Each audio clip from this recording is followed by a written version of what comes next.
There are situations where it requires more than one cosigner. Case by case, it's very different. It depends on the bond cost itself, how high that bond cost is, and who the cosigners are. See, the one thing that people think is that we're looking for a 720 credit score. Okay, we're not looking for a 720 credit score. We're not looking at a credit score. What we're looking at is who are the cosigners? What are their relationship to the defendant, whether they're a mother, a father, an aunt, an uncle, a wife, or whether they're just a friend up the street.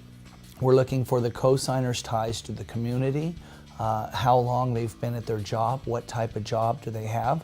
I mean, are they a parent that's a school teacher who's worked their job up the street for 21 years? Or are they somebody who works a cash job that has lived in the town for a year? So there's a big difference in what kind of cosigners we have. So it's a case-by-case basis. And the one good thing about additional cosigners is the more cosigners that you have, generally that gives us some more flexibility because you have two parts to a bond. You have the actual bond cost, so example, a $50,000 bond. So there's collateral to be responsible for that $50,000, but there's what the bond cost, which is the premium itself. So there's the affordability to making a monthly payment on that premium. If you're unemployed, if the cosigner is unemployed, it doesn't help us with the monthly payment, cosigning for that monthly payment.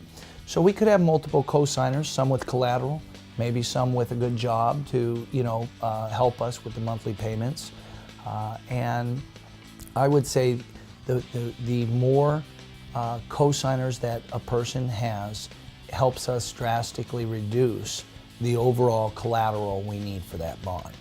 So in other words, if you have a $50,000 bond, I don't necessarily need $50,000 in equity on a house. I don't necessarily need a pink slip to a few vehicles worth $50,000. The more cosigners we have, the better qualified the cosigners are, the lower the amount of collateral we'll need, to a point of potentially on a bond 100 and under, maybe not even needing any collateral itself, but just having some good qualified cosigners.